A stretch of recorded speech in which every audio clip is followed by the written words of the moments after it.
There has been an ongoing public debate on drug policy in Canada for decades. Recent public outcry over Richmond City Council's 7-2 vote to approve a motion sheds new light on this highly controversial issue. The motion asks health authorities to explore the possibility of a supervised drug consumption site at the city's hospital. The core of such a heated public debate is arguably the notion of so-called drug decriminalization, which originated from Portugal in 2001. The over 20-year implementation of the drug decriminalization policy in that country has shown mixed results, sounding an alarm for Canada. In 2001, Portugal decriminalized the personal possession of all drugs as part of a wider reorientation of policy towards a health-led approach. Possessing drugs for personal use is treated as an administrative offense, no longer punishable by imprisonment, and does not result in a criminal record or associated stigma. Legal consequences still apply to minors and those involved in drug trafficking. There are many reasons for Portugal to consider and adopt this drug decriminalization policy. The country signed the United Nations Convention Against Illicit Traffic in Narcotic Drugs and Psychotropic Substances in 1988 and was expected to strictly adhere to it. However, by the end of the last century, various historical factors led to an unintended drug epidemic in Portugal. With a population of 10 million, over 1 million of its residents were using drugs, some starting from early childhood. The country's geographical location made it a transit hub for various drugs, including cannabis. Prisons were overcrowded, and the government, facing substantial financial burdens associated with drug prohibition, found it economically unsustainable. In essence, Portugal adopted drug decriminalization out of necessity. There were too many illicit drug users, and the country could no longer afford the cost of drug prohibition.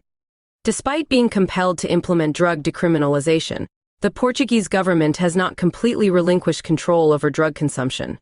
Their approach is more stringent than the current decriminalization measures in Canada, and involves various stages. Under Portugal's drug decriminalization framework, drug use remains illegal but not a criminal offense. When adults are found with quantities below the specified limit, the police still intervene. However, instead of incarceration, individuals are sent to the Dissuasion Commission for Treatment, CDT. The CDT, composed of professionals in law, psychology, and medicine, engages with drug users through conversations, education, and rehabilitation. The CDT has the authority to impose administrative penalties, such as fines, on those involved in severe situations or who have been sent to the commission twice within 3 months. The maximum fine is equivalent to the average monthly wage in Portugal.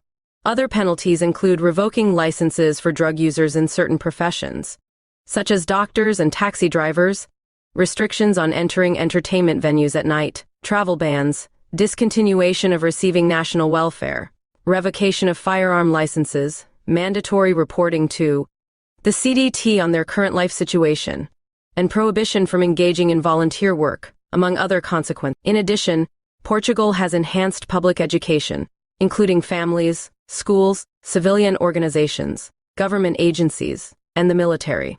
Public awareness campaigns penetrate every corner, highlighting the dangers of drug use and promoting rehabilitation. Simultaneously, various rehabilitation centers are provided, with government reimbursement for associated costs.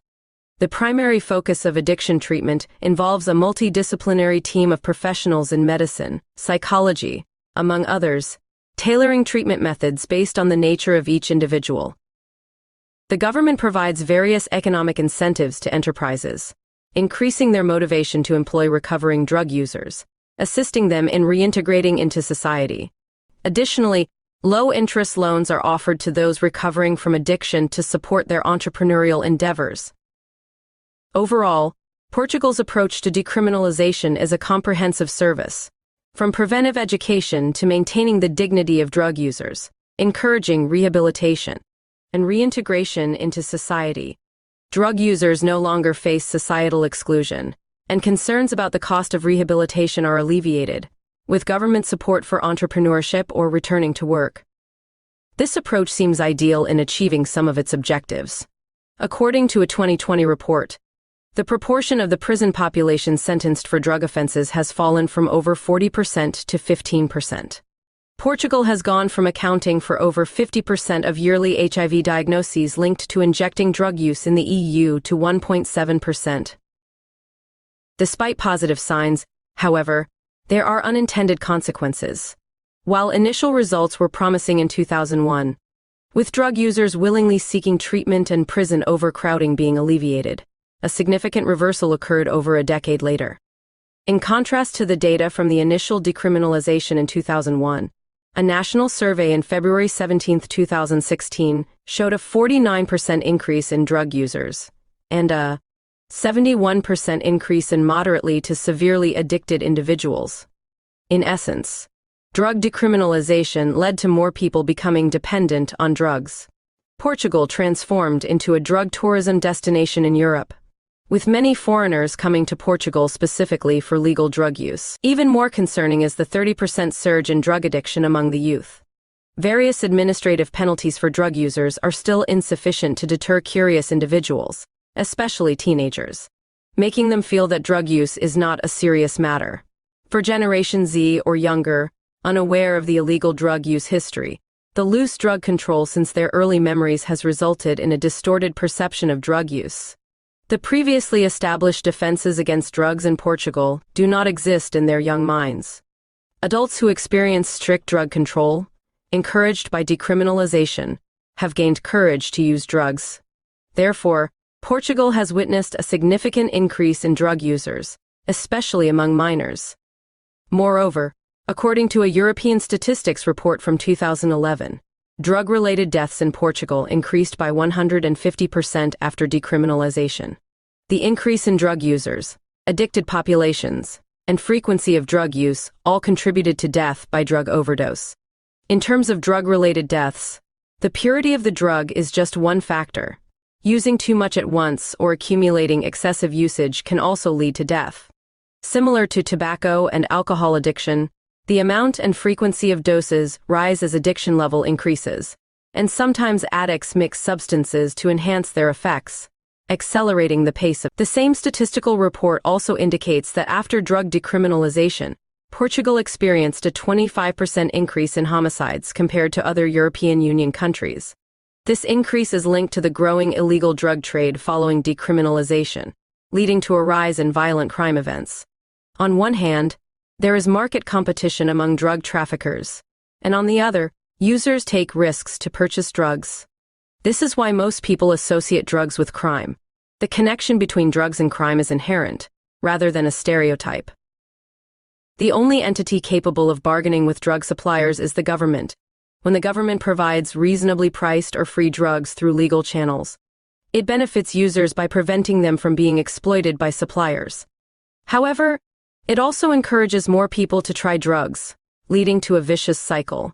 For example, in Uruguay, the first country to legalize cannabis, 59% of homicides in the first quarter of 2018 were due to drug traffickers vying for market dominance, doubling from the same period in 2012. The recent motion of Richmond City Council regarding safe consumption sites, SE, commonly known as safe injection sites, has ignited a nationwide debate in Canada. It must be emphasized that the establishment of safe injection sites and the support for drug decriminalization are not cultural conflicts or moral orientations on how to treat vulnerable groups, but policy options based on scientific judgment. The unique time to make such a right policy choice is coming. Starting this year, there will be consecutive 3 years of provincial, federal, and municipal elections in British Columbia. It is time for all political parties, party leaders, and candidates to earnestly study and research the issue of drugs, examine relevant evidence, and formulate policy platforms that truly benefit the rehabilitation of drug users and reflect public opinions. Canadians deserve such a better choice, even if there were mistakes in the past. Admitting mistakes and making corrections are essential. If one persists on the wrong path, it may cause irreparable damage to society.